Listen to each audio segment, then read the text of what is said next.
I'm Justin Moore. Welcome to Creator Wizard, your step-by-step guide to the business of being a creator. Today, we're going to talk about how advertising agencies find and choose influencers for brand deals. And the good news, there are some very specific things that you can do to improve your chances of getting found and chosen. So stay tuned.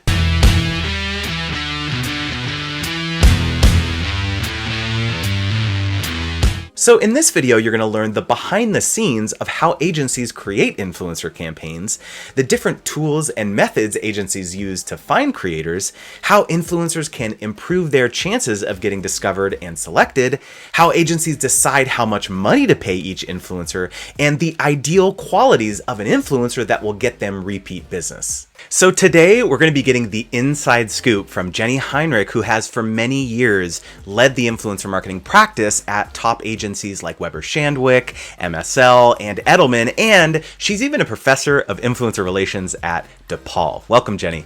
Thank you. It's nice to see you. I'm happy to be here.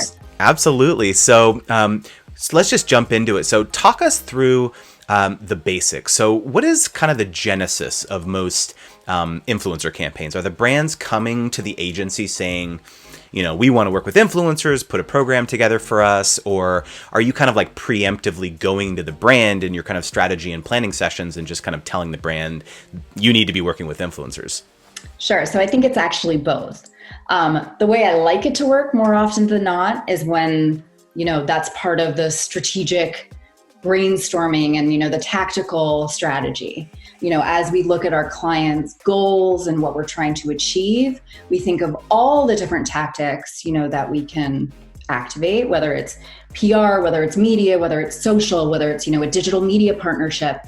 And, you know, I listen for certain goals and certain things that the client wants to achieve, which triggers my mind to influencer. So I like, you know, thinking of influencer as a lever we can pull if it makes sense.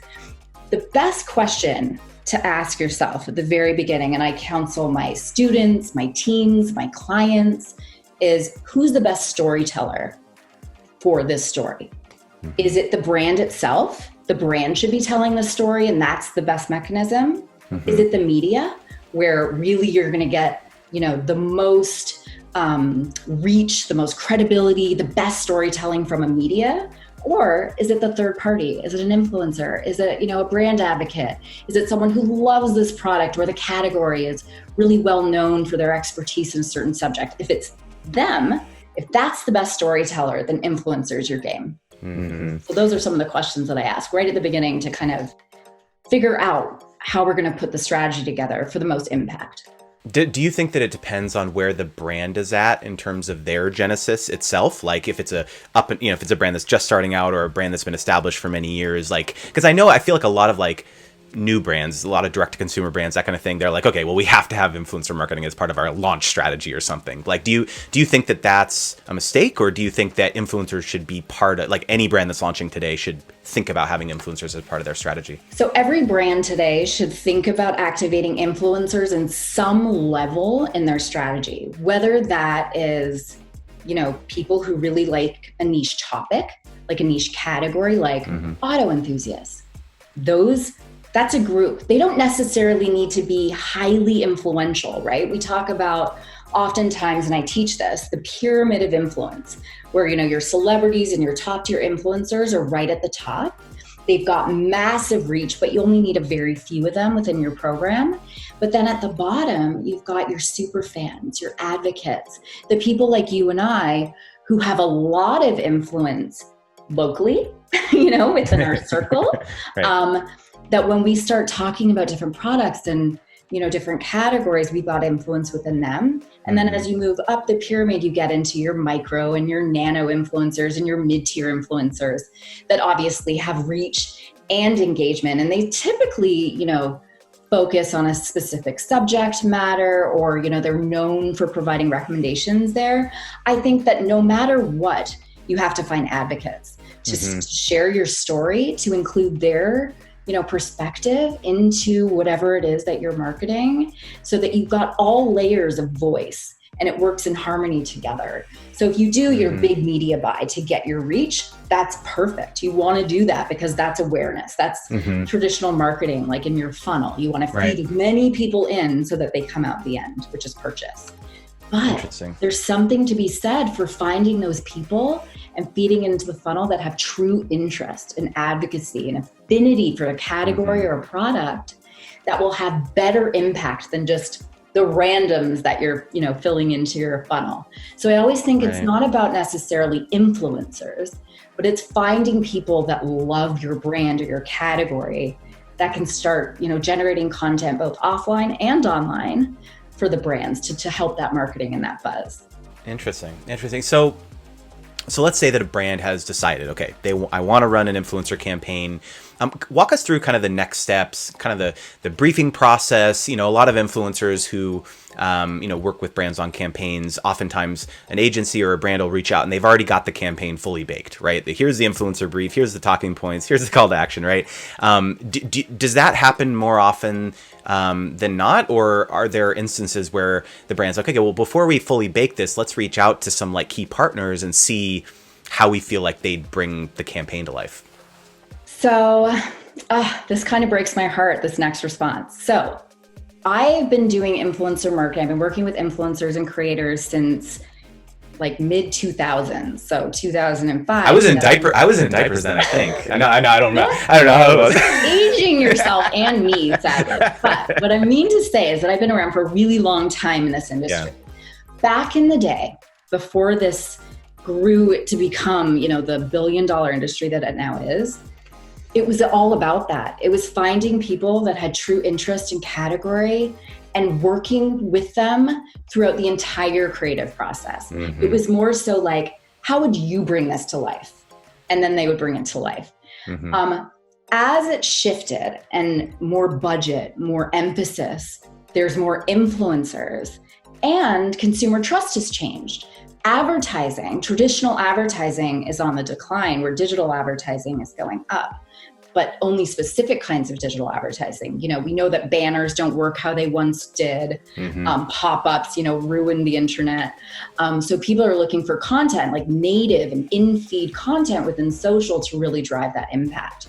So as you're kind of, approaching the ask, you have to think of all these different things. Like, how is this content? Where is it going to live? How is it going to be, distributed? So a lot of agencies now are approaching it more like an ad buy, an ad campaign, where there's a creative team, there's the reasons to believe, the RTBs that need to be driven home. And, we need to have the product here, and in focus and driven this way. And it's almost, oftentimes squelch the actual creativity of the creator where they get to have that input. Right. I will say that there are a stack of agencies out there that really believe in co-creation. And that's what we're talking about. It's not over-directing influencer content and saying, do this, because that's really just an ad. You're casting the influencer in a pre-created vision. They're just a distribution channel at that point, right? It's exactly right. And it's often so hard for the influencer to deliver on what a creative has in mind, especially when they came from the ad world, because that's really high production, where influencer content needs to be more organic. It needs to be real and authentic and fits seamlessly within the organic content that the influencer is creating. It can't all be polished and flashy.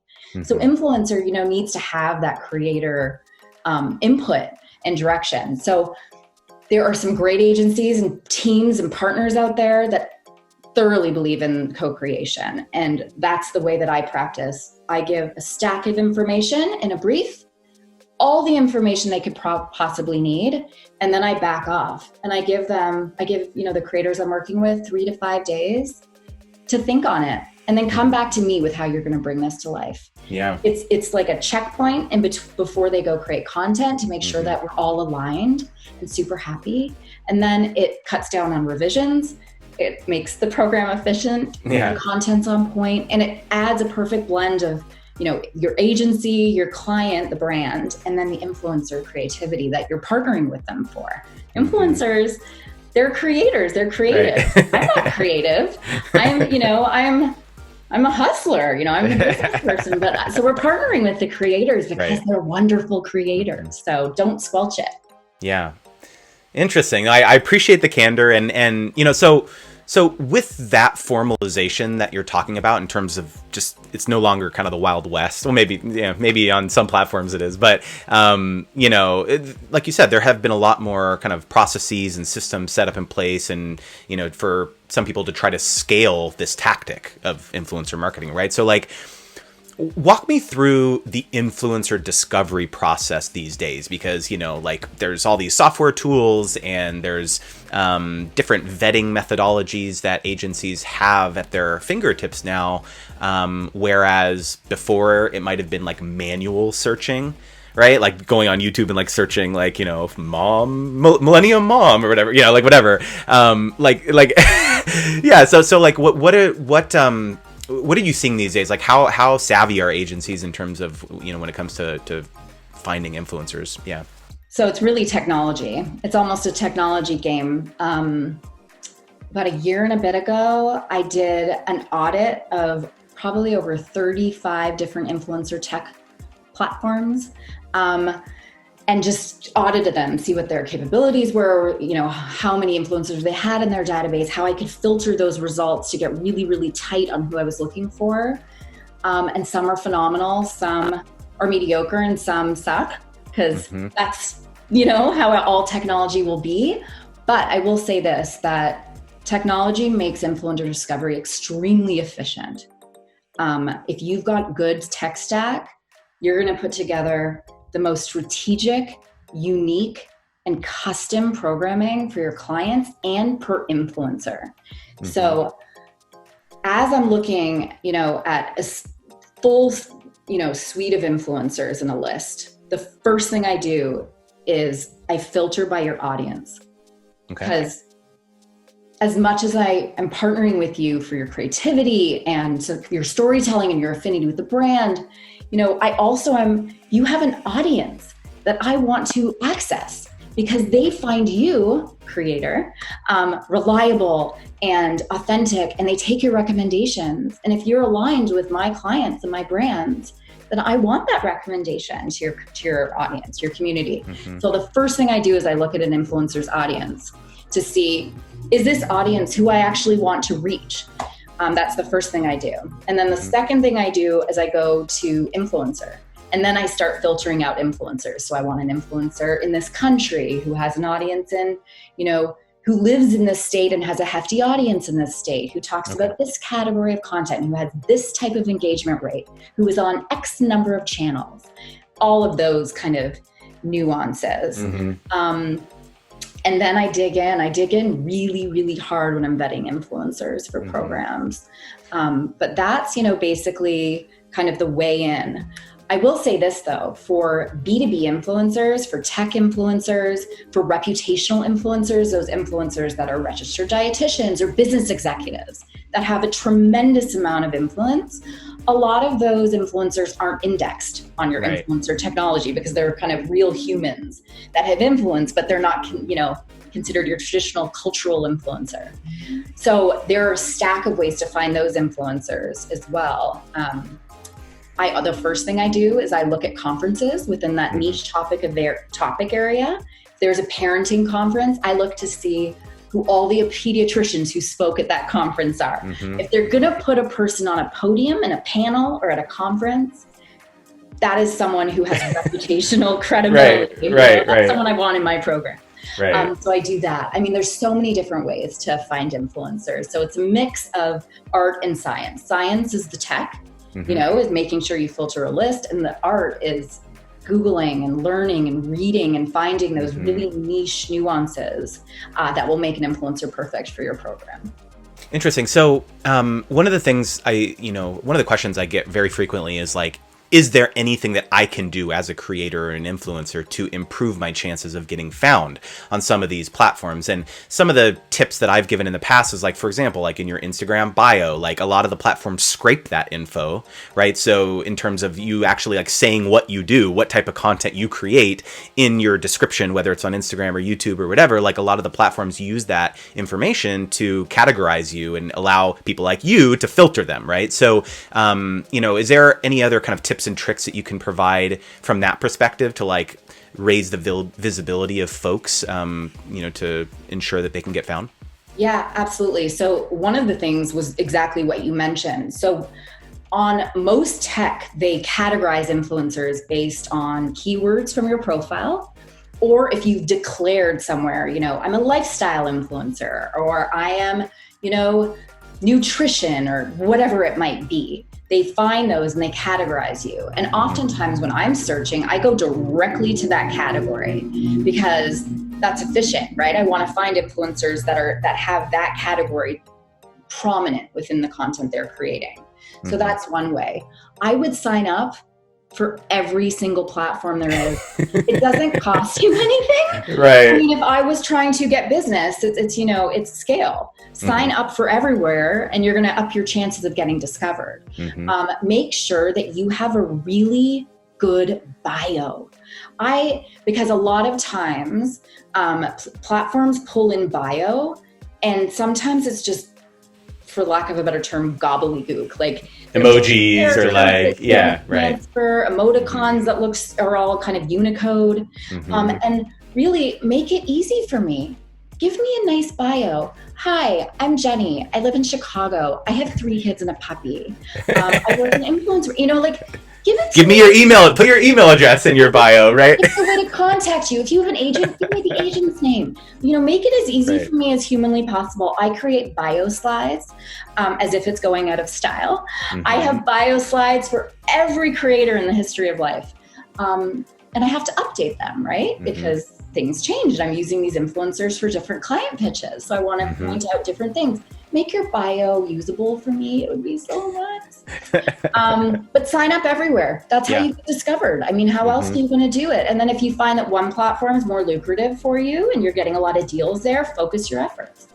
So that's what I would suggest for discoverability for influencers. And then there's I could go on for a year about once you are discovered, what you should have at the ready. Right. Well, let's get into it. Great seg. So, well, actually, before we do that, like one of the things that I want to dig into, because I think that this is a really important question, which is just around budgets, right? Because I think there's a lot of misconceptions around how it's decided who gets paid how much, on different campaigns. I mean, there's been really interesting and important work being done on influencer pay gap, for example, highlighting, some of the disparities between different types of influencers, different ethnicities of influencers, sexual orientation, things like that. But I was wondering if you could speak a little bit towards how, kind of behind the curtains, how does it work in terms of deciding, okay, this influencer gets this much, this influencer gets this much, because I think that would be really interesting. So actually, the answer to that question perfectly marries what we were about to talk about, which is what you should have at the ready to make me want to work with you. Okay. Because really the answer to that, it goes hand in hand. If I find an influencer, so if I'm looking at 2 influencers, okay, and these are really kind of the qualities that I look at when I'm vetting a group of influencers. 4 categories. Accessibility, whether I can afford you and whether you're available, like if you're not in partnership with another competitive company. Right. Okay, so that's accessibility. Your reach, and it's not just your reach on social. Social, yes, of course. If you're doing an awareness program, you need reach. But I'm also talking about your reach across platforms. Are you an Instagram influencer, or can I also leverage you on Facebook? Because if one of my goals is to click through to web, your in-feed Facebook is almost useless to me. So unless you have 10,000 followers and I could swipe up in a story, I don't want you for Instagram in-feed. So if you have channels, if you have multiple channels that I can access through a partnership, that's a bonus. Okay. Engagement rate. So I don't know any agencies right now that want to partner with influencers, cultural influeers that have under 2% engagement rate. And it doesn't mean 2% across the board. And this is Instagram, sorry. For Facebook, it's 0.10% engagement rate, because that's good on Facebook. So, if you're above that, then you're in consideration. But for Instagram, 2% is your standard. And it doesn't mean that your photo posts and your photo posts, your carousels, and your stories all need to have, but at least 2 of the 3. Because if I want to partner with you for different media types, I need to see that I'm going to get really good engagement across those. Mm-hmm. Also know your click-through from your swipe ups. Mm-hmm. Have that at the ready, because, especially now, when people are trying to drive to web, a lot of their traditional marketing, is being switched to digital, and that also involves social. So drive through to web is a huge, impact driver or ROI driver. So know your click-through rate.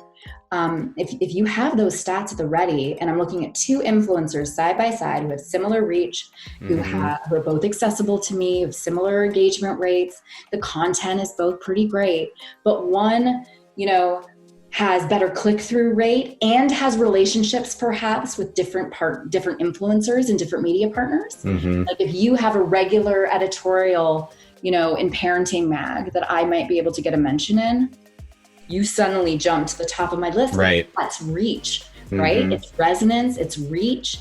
And it's really, it's getting to the heart of what influence is. Interesting. So all those different things kind of go hand in hand. Mm-hmm. Know your community.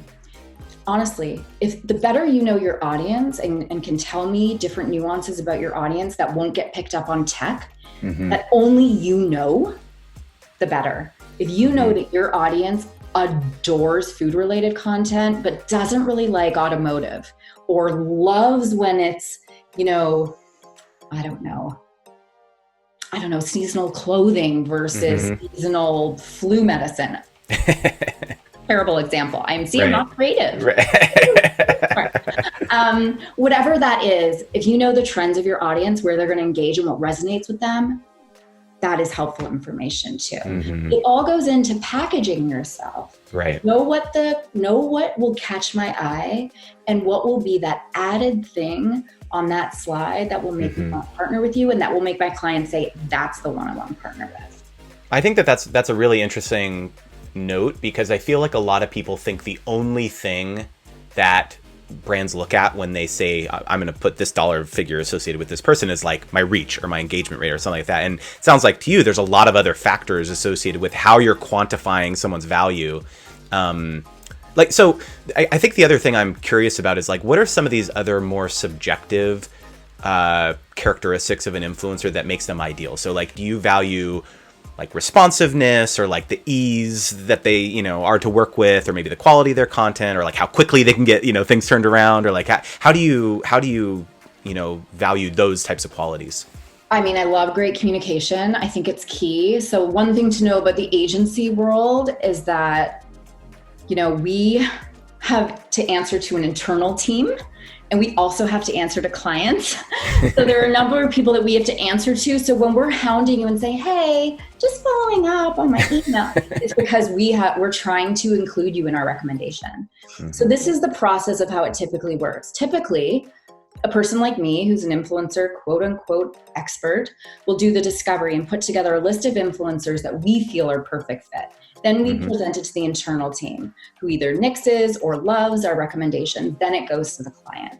Okay. Before it goes to the client, we often like to soft sound to say, hey, are you in partnership with anyone that's going to do you even like this product or brand? Because we don't want to put influencers in front of our clients that we can't have, or that can't work with us for whatever reason. So there's often that step going forward.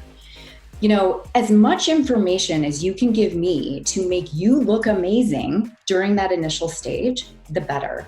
If you respond really quickly and I can include you on time, that's amazing. If you have stats that I can add that are kind of extra things that I can't find through tech, like the nuances of your audience, any media partnerships you might have with outside people that I wouldn't, know about. Right. Any actual brand affinities. So, I'm doing a program for a giant CPG company right now, and we spoke to a couple influencers. They're like, I've been using these products for 20 years. I'm so brand loyal to this one product that it's almost bizarre that you called me. I'm like, yes. So I want to dig into that real quick, because I feel like that is a major point for a lot of influencers, which is just they have this list of like dream brands that they want to work with, but I think the biggest thing that people don't know how to do or what to say is like when they reach out to through the press email or whatever on the brand's website, or DM on Instagram or something, and saying like, I love your brand, I only use you like this. They don't know how to say, pay me.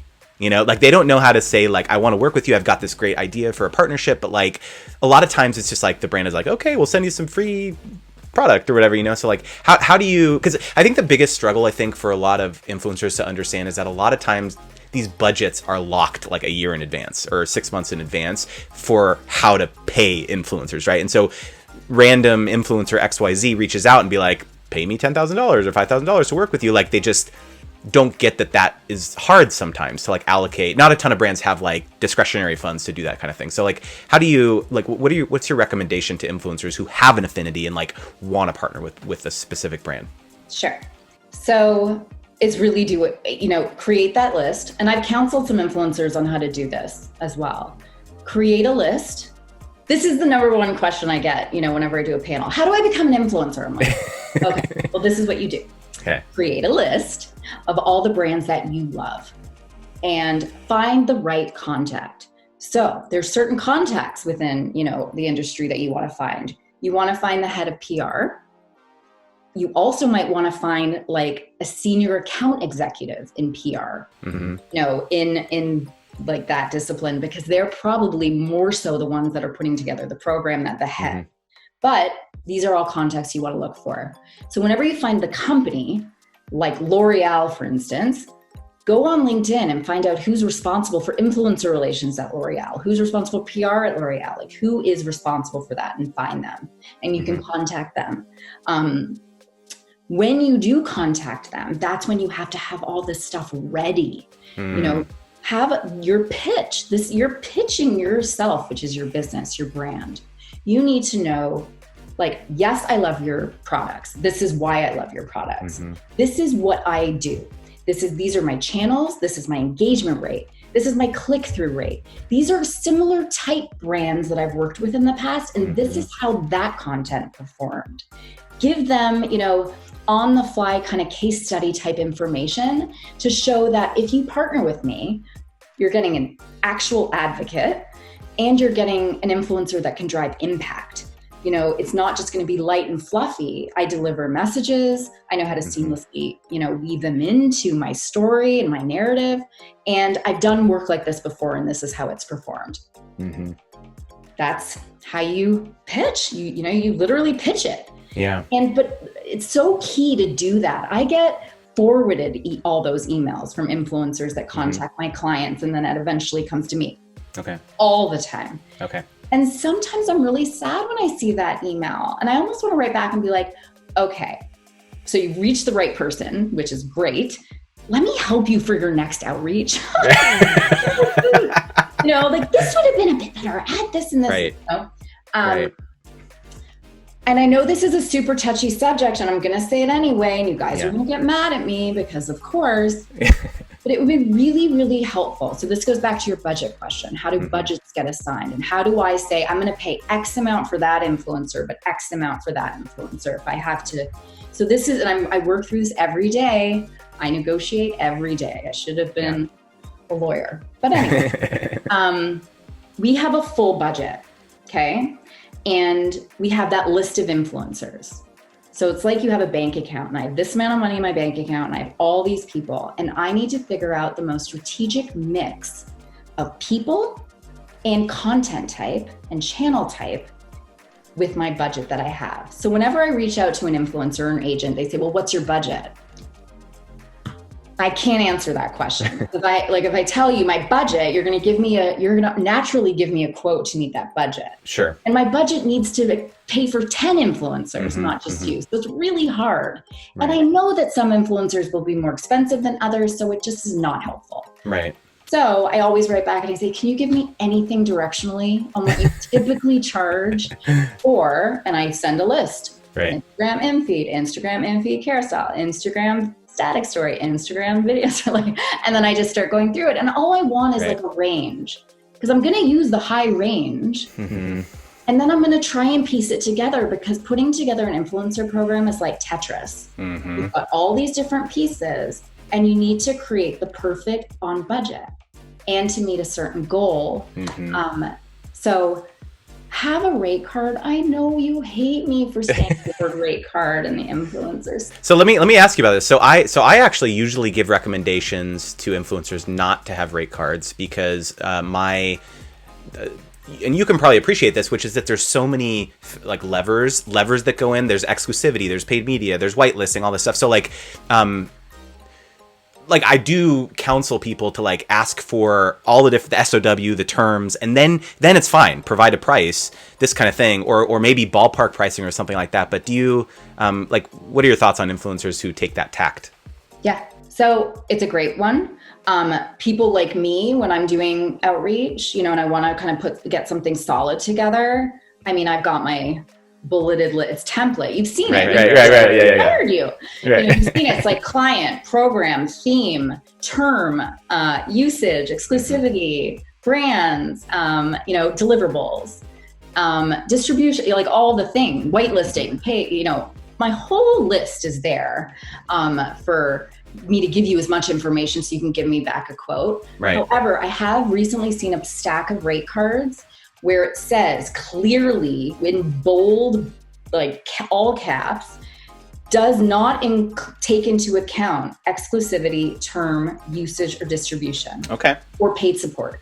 Okay. So I immediately know, and I'm sadly versed enough, AKA old enough, in this industry to know all those things. Right. It doesn't matter. Of course, I'm going to take into account those things. If I'm going to ask you to be exclusive to me for a year, there's no way it's not going to cost me money. And I'm smart enough to do that. Right. So as long as you have that, but you can say, look, I typically bring in $4,500 for an Instagram in feed, and X amount for a story, and it'll include 3 frames, and X amount if you want to swipe up, like whatever it is, your menu item of things. And you should also say, oh, and if you do 3, here's your cost break. Okay. Okay.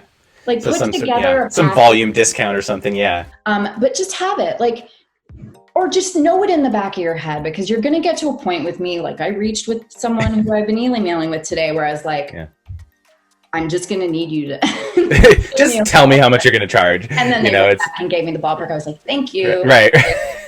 Now I know that I can afford you, and now I'm going to put you in my program. You know what I mean?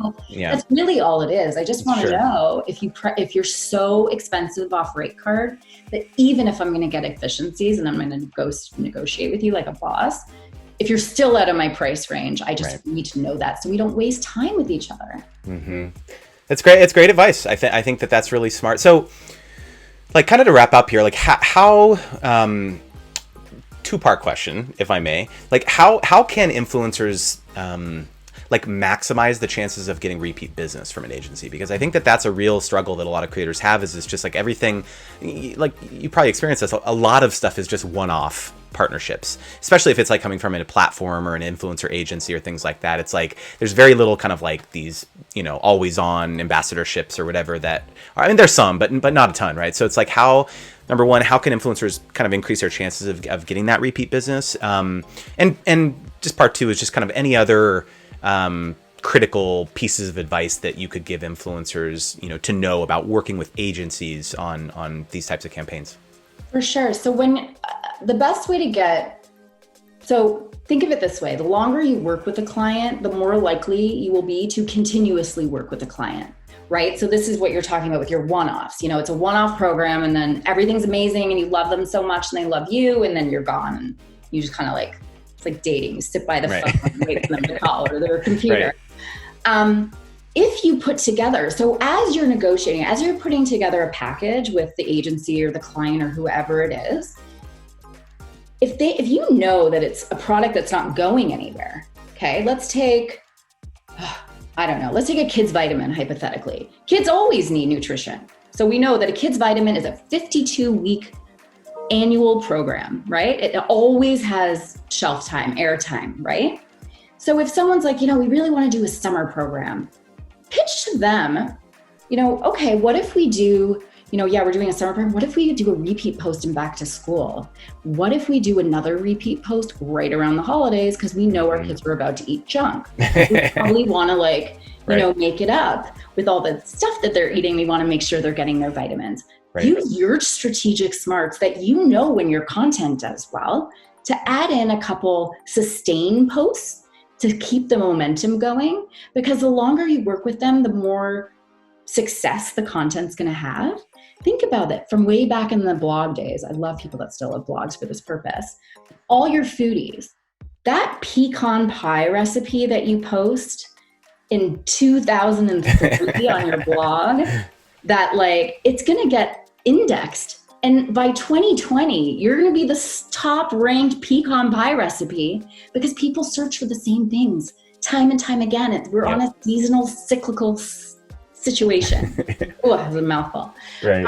So if you meta tag your content really well, so that it's discoverable on Google, YouTube, and by all the search engines, your content's going to get discoverable. Reach back out to your clients. Be like, hey, just wanted to let you know that this post that I did back in 2017 was my best post of the month. Right. Because everyone's searching for it. I'd love to partner with you again. Give them little tidbits to keep you fresh in mind. And the best way to do that is stats. Give them something bite-sized, an agency or a client that they can email around and share that presents you in the best light and presents them in the best light because they hired you. That is absolutely great advice, and I know that you have blown a lot of minds today. So thank you so much for joining us. And so how can people contact you, find out information, like maybe LinkedIn or something? Like what's the best way to get in touch with you?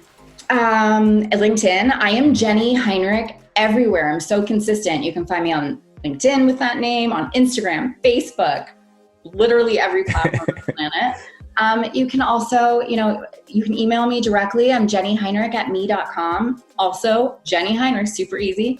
I'd love to hear from you. I would love to help creators market themselves. I would love, to provide counsel if you want to get in with a brand. I might know someone. Oh, man. Yeah, I'm a amazing. Thank you so much again.